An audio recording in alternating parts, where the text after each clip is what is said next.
Gonna help today? I can't tell if that's a yes or a no.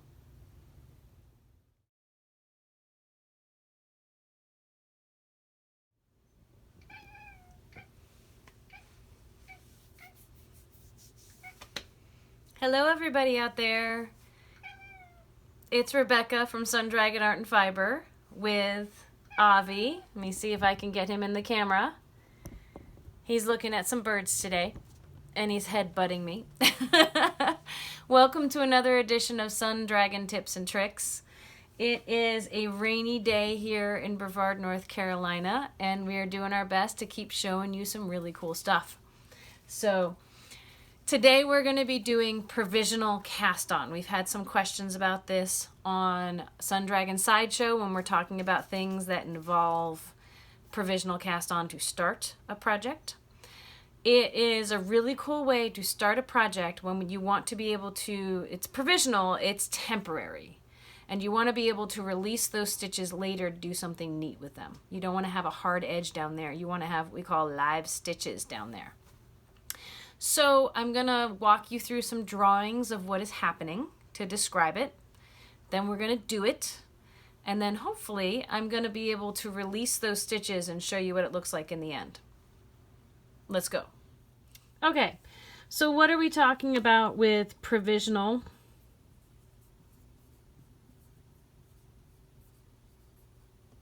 cast on? What I mentioned, let me make my letters a bit clearer there. What I mentioned in the introduction is that provisional, we're talking about temporary. We're talking about a cast on that can go away later and release things. So here's my cast on. And usually you do this with waste yarn. So I'm going to color it in a different color. So they often refer to it in patterns as waste yarn, because it is yarn that we are going to get rid of later, or it's scraps you have left over. There's so many ways you can interpret that phrase. So you cast on with a color of yarn that is different. We'll add a little color down here. It's different than your project. That means once you knit a few stitches, this part down here, this first row of stitches, is going to be that green waste yarn.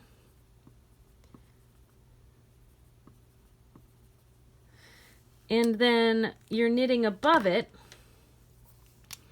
is going to be the color of your project. I really recommend using a different color rather than some scraps you have of that same yarn, because it'll be really hard to tell what is what. So the pink is my actual project. You have initial row, and then you start knitting with your real stuff. So we'll say knit with project yarn.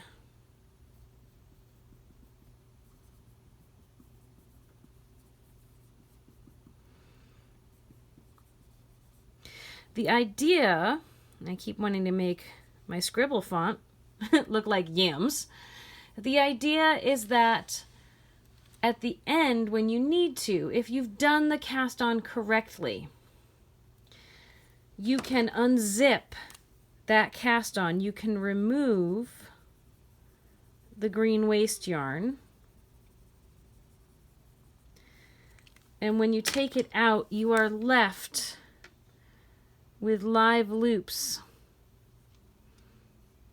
of the other color of your main project that you can then put back on a needle, and you can work the other direction if you want to. That's what happened on my sweater that I made, my Wintersol sweater. You can do what's called a Kitchener bind off, where you can seam this to the end of your work, the other stitches on the other end, and not leave much of a seam at all. There's a lot of different things you can do with provisional cast on. it's pretty neat. So let's see how this works. One very traditional form of a provisional cast on is one that is done using a crochet hook. So we need a knitting needle, the one you're going to use for your project, and a crochet hook.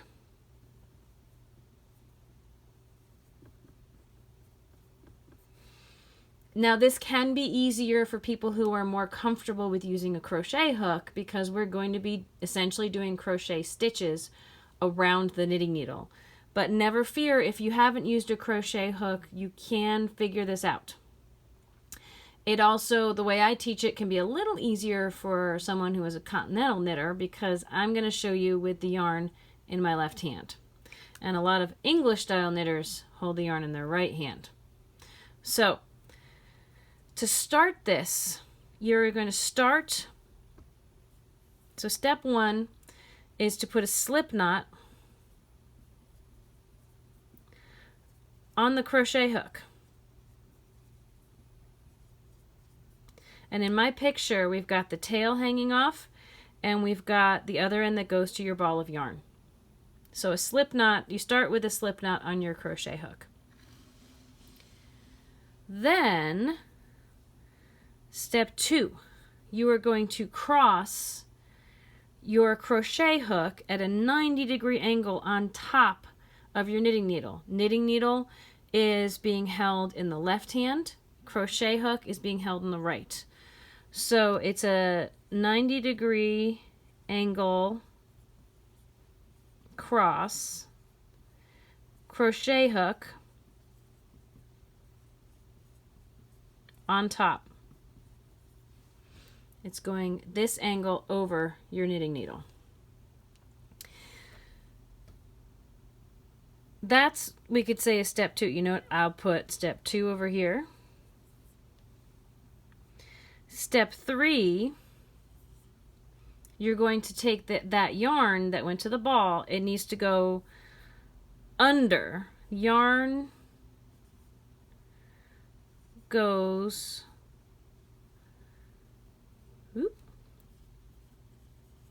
under needle. So the crochet hook is on top, the yarn goes under. Step four,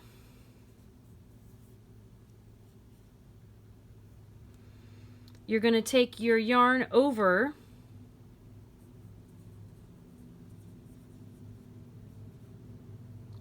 your crochet hook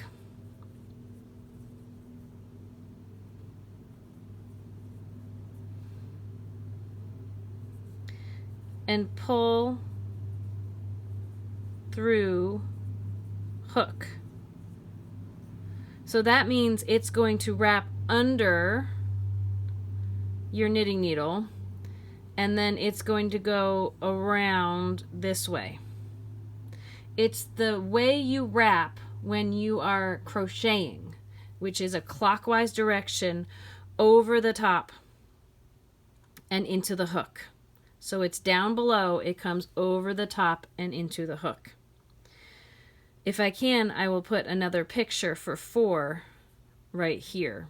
We'll splice that in and we'll get back to it. So to keep some of these clear, I'll go back and fill in for the final photo. The yarn we will keep green because that was our provisional cast on color on the other side. It's going around. We'll splice in what number 4 looks like so I don't have to draw it out and waste your time. I'll just describe it. So here's what I'm splicing in the picture for number 4.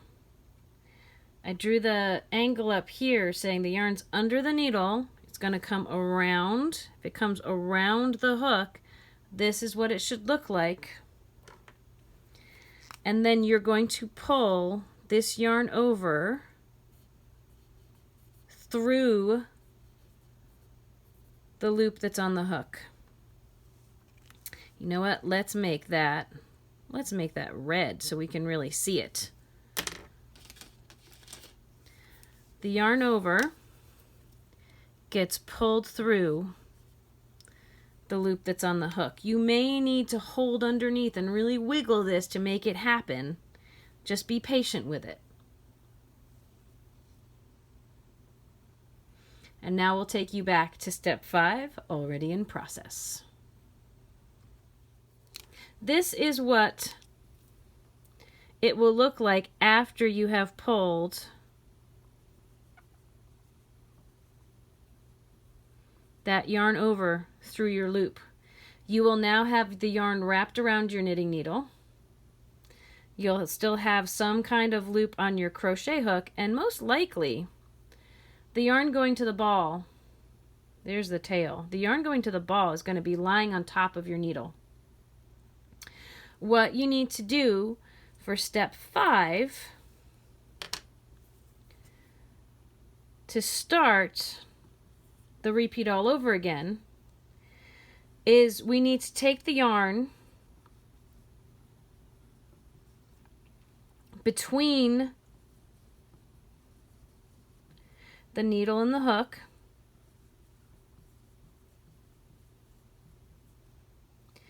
and leave it under the needle.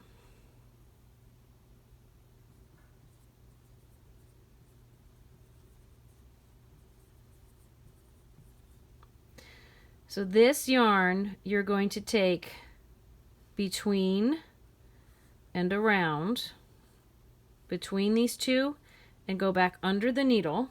That's step 1. That's step 5. I said step 1.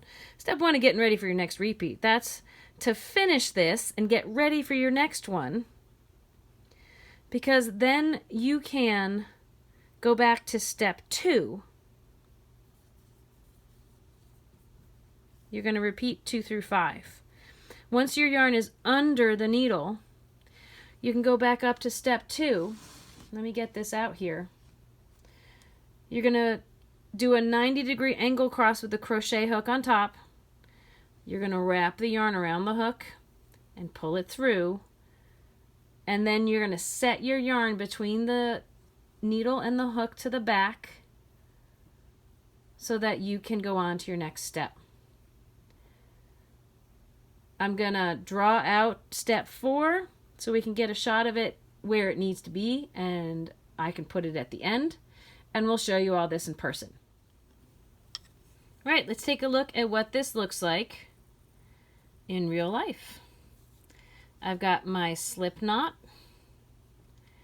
on my hook. I show slip knots in both my intro crochet video and my long tail cast on video, but I have my slip knot on. Here's my tail. I'm going to try to keep that out of the way so we couldn't see anything for a second. Knitting needle, crochet hook. Now what I'm going to do first is get some tension on this hand. For those of you who've done crochet with me, you know what I do. I put the yarn, go palm up, the yarn goes between my pinky and my ring finger. I wrap around my pinky and back to position A, over my ring finger and down, and I slide it behind my first 2 fingers. I know that was kind of rushed, but you need some kind of tension on this. We're going to cross at a 90-degree angle. We're crossing our hook over our needle, and the yarn is under our needle. So hook is on top and yarn is underneath. I'm going to wrap my yarn up and over my crochet hook. And then notice I'm hanging on with my left hand. A little bit of tension up here with my left hand. I'm going to grab this knot so I can snake that yarn over through the loop that's on the crochet hook. Now I've got my hook and my needle. I can bring them parallel. My yarn's on top. That way I can bring my yarn between the two and under. And then I can cross my crochet hook on top. Yarn over, hang on to it so I can yank it through. It's on my crochet hook. Bring them parallel so I can take my yarn between them and under. I can cross my crochet hook back over, yarn over the top of the crochet hook, pull it through, stabilize with my left hand if needed, take them parallel, wrap under, And I would do this for as many stitches as I need. I'm just going to get a couple more while we're talking here. Grab that loop if I need to make it bigger.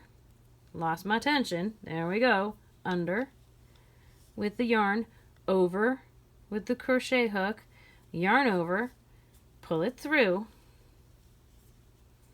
under again. Let's say this is all I wanted. How many do I have? I have 1, 2, 3, 4, 5, 6, 7. I got 7. Here's what I do to finish my provisional cast on. I'm going to take my needle out of the way if I can. Figure out how I want to do this. And I'm going to chain a couple more off the edge, so I know which end is the end I want to pull from. Because if I'm trying to unzip my provisional cast on from this end, it's going to be wonky. So I'm going to just make that really big. Maybe I'll cut this and pull it through loosely. But I need something so I can unzip this later. I could even chop this later if it gets stuck. Next, I'm going to start knitting with my regular yarn. Give me a sec to grab that. Okay, so then I'm going to carry on with my regular yarn knitting into this. This should look a lot like that picture, although I'm only one row in.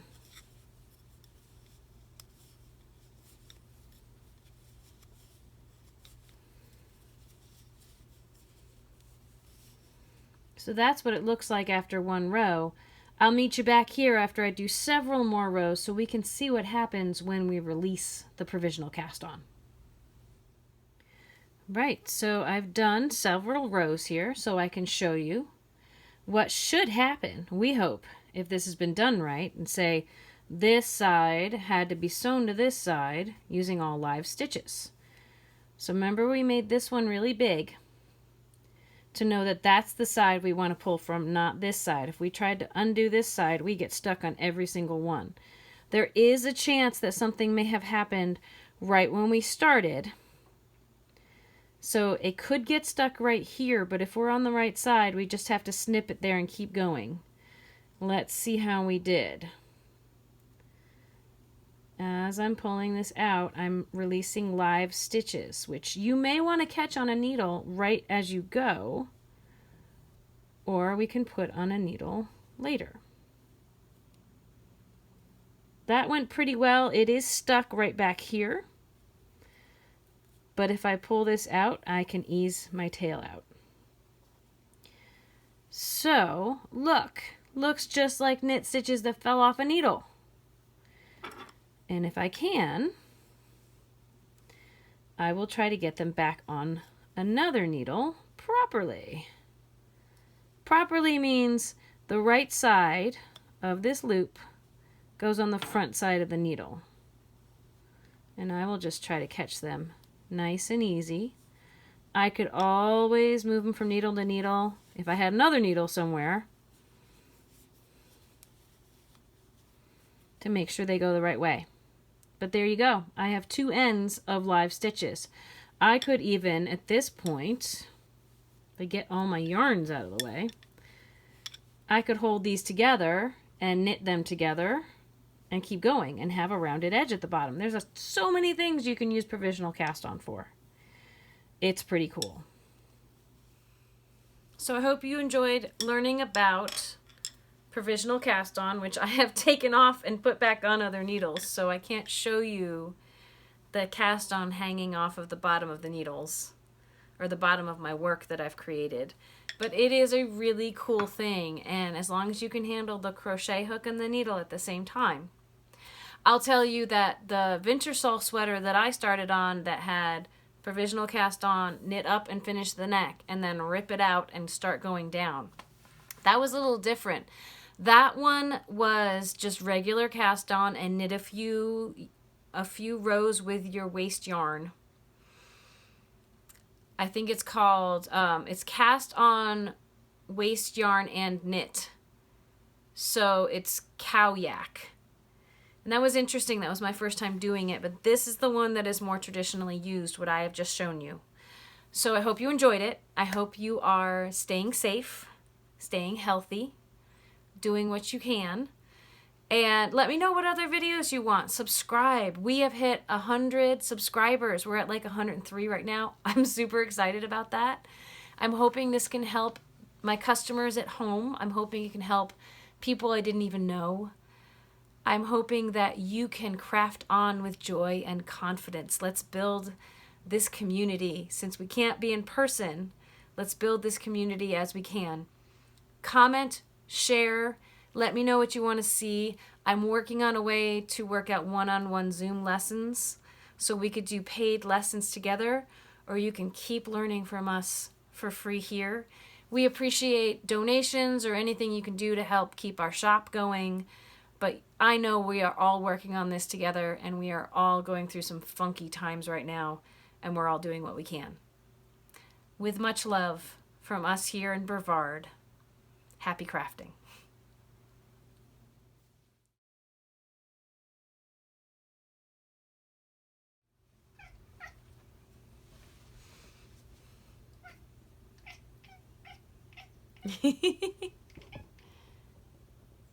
What you see?